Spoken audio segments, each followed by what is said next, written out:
184쪽 실력 양성 운동 주제입니다. 우리 기말고사 때까지 의열투쟁 부분 14쪽 학습지까지 표시된 부분까지 공부했고요. 15쪽은 이제 우리 주제가 달라져서 일제강점기의 다양한 민족운동의 전개라는 단원을 살펴봐요. 네, 다양한 민족운동이라는 거는 말 그대로 종류가 여러 개라는 거죠. 그 중에 하나가 이제 실력 양성 운동인데, 이 시기를 공부하는 큰 주제는, 큰 흐름은 우리가 사회주의와 민족주의, 이렇게 두 계열에 대한 이해가 먼저 있어야 한 5차시 정도의 내용이 이해가 돼요. 그래서 개학을 한 후 선생님이 수업 시간에 사회주의계랑 민족주의 계열의 특징과 운동 종류 이런 것들을 간단하게 한번 오리엔테이션으로 먼저 비교해서 공부를 했고요. 그 중에서 우리가 민족주의 계열이 추진했던 운동을 크게 실력 양성 운동이라고 얘기해요. 그래서 주도한 것은 민족주의 계열이라고 보시면 되겠고, 이 사람들이 집중했던 테마가 바로 교육과 산업과 문화적 시설이란 얘기죠. 그래서 교육과 산업을 통해서 우리 민족이 가지고 있는 실제로 지닌 힘, 실제로 지닌 능력, 이것을 키워나가고 그게 토대가 되어 독립국가가 완성된다, 이렇게 봤다는 거죠. 그래서 이 실력 양성 운동이 활발해진 좀 배경에 대한 것부터 학습지에서 먼저 살펴볼게요. 자, 15페이지 펴시면 어떻게 이 운동이 나타나게 됐는지 분위기에 대한 설명이죠. 3.1 운동 이후 활발했던 외교에 우리가 집중을 했었는데 별다른 성과가 없었다는 얘기는 독립에 크게 가까워졌다는 느낌이 들지 않았다는 거죠. 그래서 사람들이 조금 방향을 돌려서 현실적으로 독립이 좀 멀게 느껴지다 보니까 독립을 준비하자라는 의견이 더 대세가 됐다는 뜻이에요. 그러다 보니 아까 이야기했던 실력을 키우자 이런 주제 쪽으로 접근을 하게 됐고, 당시 1차 세계대전 이후에 일본 기업이 굉장히 성장을 했다라는 부분을 우리 1학기 때 공부했었었는데, 일본이 성장하게 된 이유는 승전국이었던 미국 미국 측에 참전을 한 것도 있었고요. 그리고 경제공황이 일어나기 전까지 전반적으로 이런 어떤 경제력이 상승하는 분위기였었기 때문에, 그리고 식민지에서 가져간 자원이나 이런 것들을 수탈해서 일본이 성장할 수 있었죠.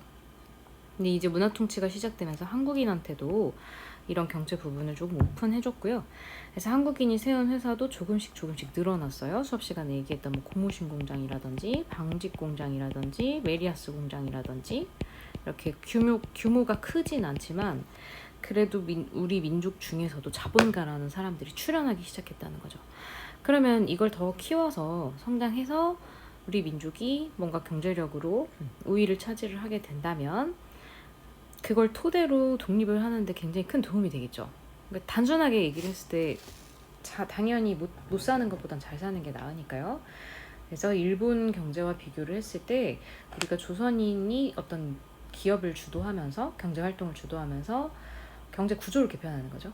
그래서 민족 경제의 자립이라는 말은 그런 뜻으로 이해를 하시면 될 것 같아요. 자발적, 그리고 스스로 서다. 그래서 이제 자립의 뜻을 당연히 알겠지만 경제적인 자립은 또 다른 문제니까. 자, 그래서 밑에는 자세한 그 전개 내용인데요. 1920년에 일단 시작이 됐죠. 그래서 우리 지금 배우는 시기는 20-30년대예요. 20-30년대. 그 중에서 실력 양성 운동은 특히 3.1 운동 직후니까 3.1 운동이 1919년이니까 20년대에 당연히 전개가 됐겠고, 주요 인물이 조만식이라고 하는 민족주의자 분입니다.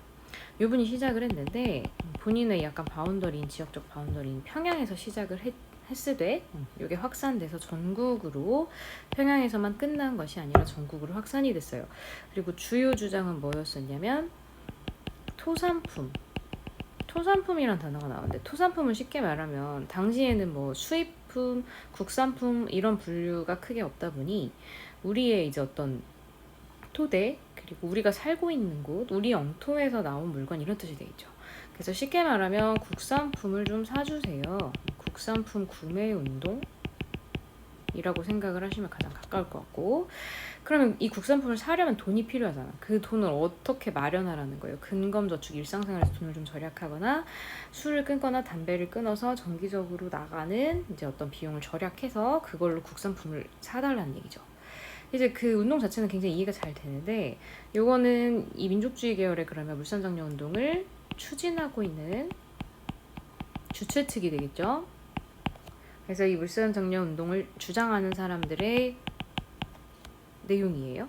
그래서 조선 사람은 조선인이 만든 것을 사고 그리고 사용하자, 이런 얘기를 하는, 이게 슬로건이거든요. 그래서 어떤 캠페인, 구호, 이렇게 이해하시면 될 것 같고요.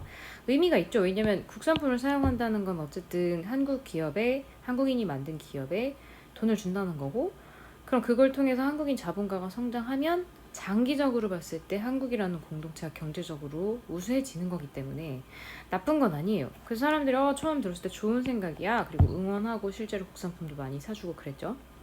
자, 그런데 이걸 좀 다른 시각에서 바라보는 사람들은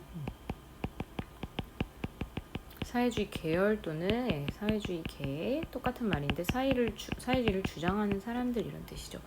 이들이 봤을 때는 당연히 경제적으로 좋은 부분도 있지만 이게 독립이랑은 무슨 상관인지 특별한 관련성을 모르겠다는 거예요. 직접적인 어떤 연결고리를 모르겠다는 거죠.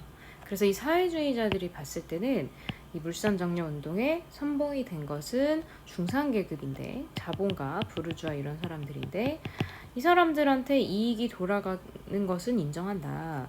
그런데 그게 우리 노동자들한테는 어떤 이익이 되냐, 그리고 더 나아가서 독립을 위해서는 어떤 이익이 되냐, 난 잘 모르겠다. 이거는 본인들의 이익을 위한 거다 라고 비판을 하는 거죠. 그래서 자, 이 운동은 가로 안에 들어갈 당연히 물산장려 운동이고요. 밑에 이 글은 여러분이 생각을 해서 자신의 주장을 정리할 때 당연히 물산장려 운동에 대해서 뭔지를 알아야 본인의 생각을 쓸 수 있으니까, 이 운동은 뭐고, 그리고 이제 무엇인지를 설명을 할 때 이 운동은 이러하다는 측면에서 한계점이 있다 라고 서술할 수 있겠죠. 그래서 이 운동의 한계는 이제 아까 이야기한 어떤 사회주의자들의 비판 내용을 좀 정리해서 적어주셔도 될 것 같고요. 찬성을 하는 친구들, 뭐 이제 또 이게 좋은 점이 더 컸다고 생각하는 친구들은 뭐 그럼에도 불구하고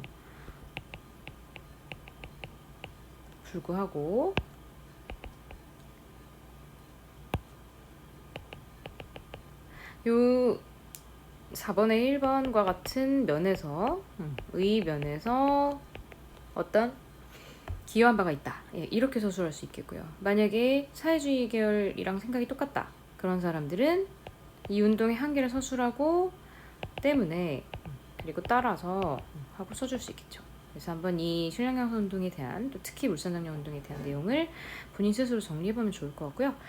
다음 페이지 넘어가시면 또 다른 형태의 실력 양성 운동이 나와요. 그 중에 방금 본 거는 여러분 뭐였어? 2번 같은 경우 물산장려 운동이니까 이건 기업을 세우자는 거니까 경제죠. 3번은 뭐예요? 대학교를 세우자는 거니까 이건 교육이죠. 분야가 조금 다르다는 거예요. 자, 이건 앞에 것보다 더 쉬운데, 지금 현재 일본이 무단 통치 시기에 한국 사람들에게 전문 교육을 실시하지 않았고 굉장히 간단한 기술과 글쓰기 정도만 가르쳐줬기 때문에 장기적으로 봤을 때 우리나라에 아동 청소년들의 미래가 없다. 그래서 이들한테 고등교육을 보급해야 되는 것이 우리의 과제다. 이렇게 생각한 거죠. 그래서 인재 양성을 위한 운동들을 생각을 해보다가 대학교가 없는 거예요. 그래서 목표가 뭐예요? 목표가 지금 대학교를 없으니까 지금 만들자는 거죠. 만들기 위한 준비회 이름이 뭐냐면 밀립대학 기성회예요. 그래서 이 밀립대학 기성회는 1923년에 생겼는데, 대학교는 여러분이 나중에 가게 되겠지만 굉장히 규모가 크고 운영하는데 돈이 많이 들어가요. 그래서 이 대학교를 만들기 위한 돈을 모으자라는 내용이었고, 주장 내용이 교과서에도 나오는데 한민족 1천만이 한 사람 1원씩이라는 구호예요. 이건 이제 우리가 줄줄 외우지는 못하더라도 봤을 때 알면 됩니다. 돈을 왜 모으지? 아, 대학교 만들려고 그랬구나 하면서. 그래서 이제 일제가 중간 과정에서 탄압을 했기 때문에 성공하기 이전에 중단됐어요. 그래서 그 결과 봤을 때는 목표치만큼 돈을 모으지 못했다, 이런 내용인 거고요. 그다음에 지도부를 총독부가 이제 체포하기도 합니다. 횡령 혐의로. 자, 일본이 이렇게 이걸 필사적으로 막으려고 했던 이유는 우리에게 어떤 성취감을 주지 않으려고 하는 것도 있었을 테고요. 그리고 한 민족이, 우리나라 민족이 이걸 계기로 해가지고 단결하거나 모여서 연대하거나 그럼으로 인해서 마음이 하나가 되는 것도 막고자 했어요. 그래서 이 운동 자체는 실패인데 결과적으로 총독부가 우리나라 사람들을 달래기 위해서, 그리고 실제로 이것 때문에 친일파도 많이 형성이 됐죠. 경성제국대학이라고 하는 대학교를 만들어줍니다. 그래서 결과적으로 대학은 생겼는데 이건 우리나라 사람들이 우리의 손으로 만든 게 아니고 총독부가 만들어준 거라는 걸 기억을 하시면 좋겠어요.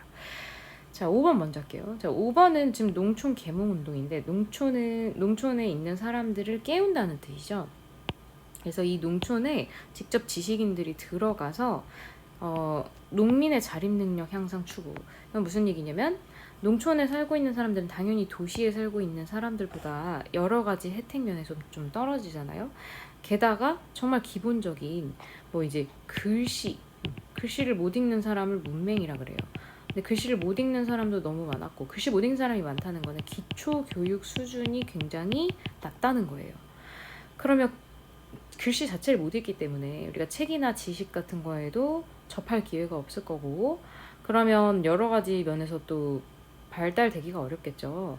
그래서 그 시작인 문맹을 줄여나가자라는 좋은 취지로 캠페인을 벌인 거예요. 그 중에 조선일보나 동아일보는 우리 메이저 언론사죠, 지금도. 그래서 이 조선일보에서 먼저 시작을 한 게 사람들한테 글씨부터 알려주자, 문자 보급 운동이었고요. 그 후 보면은 여러분 이해되실 겁니다, 그죠? 한글 교재 가르쳐주고, 그다음에 강연해주고, 전국적인, 여러분 당연히 도시보다 농촌의 개수가 많아요. 지금도 현재도 그렇습니다. 도시 몇 개 안 되죠, 그죠? 그래서 돌아다니면서 교통도 불편하고 학교도 없고 책도 없고 이런 곳들을 찾아서 지식인들이 직접 봉사를 합니다. 자, 그리고 이제 브나루드라고 하는 운동은 민중수구루라는 뜻이에요, 러시아인데. 이 민중수구루라는 얘기는 다른 게 아니라 직접 위에 거랑도 상통이 되는데, 연계되는데, 직접 시골이나 농촌으로 들어가서 학생들이 굉장히 열심히 봉사를 했어요. 그래서 어르신들한테 알려드리고, 그리고 글씨 못 읽는 사람들을 위해서 편지를 읽어준다든지 써준다든지, 아이들한테 기초 지식을 알려준다든지 이런 운동들을 했습니다. 자, 그래서 이런 것들은 실력양성 운동에 굉장히 좋은 예예요. 긍정적인 측면이 있어요. 근데 4번은 얘들아 색깔이 좀 달라. 잘 보시면, 자, 자치운동은 말 그대로 좋은 뜻인 것 같아요. 지금도 지방자치 시대 이런 얘기 하잖아요. 스스로 통치한다라는 면에서 단어 자체는 나쁜 뜻이 아닌데, 문제는 일제강점기에서 자치운동을 한다는 거는 일본의 식민 지배를 그냥 받아들이고 독립이 아니라 자치로 간다는 얘기예요. 그러면 이 주장에 대해서 당연히 불편한 사람도 있을 거고 찬성하는 사람들도 있을 거잖아요. 사회주의계는 아예 이런 얘기 이제 자체를 안 하니까 민족주의 세력이 이 얘기 때문에 두 개로 쪼개지게 됩니다. 그리고 그 중에서 수업 시간에 선생님이 잠깐 얘기했는데, 조금 타협을 많이 하려고 하는 사람들이 타협적 민족주의자로 분류가 되면서 이들이 약간 민족 분열을 앞세우는 조선인인데도 불구하고 이런 결과를 초래하게 돼요. 그래서 타협을 하지 않는 비타협적 민족주의자들은 사회주의 계열로 가버리죠. 사자라리 니네랑 같이 일하자. 그래서 이렇게 분류되는 거 알아두시기 바라고, 자치운동은 독립과 좀 거리가 있습니다.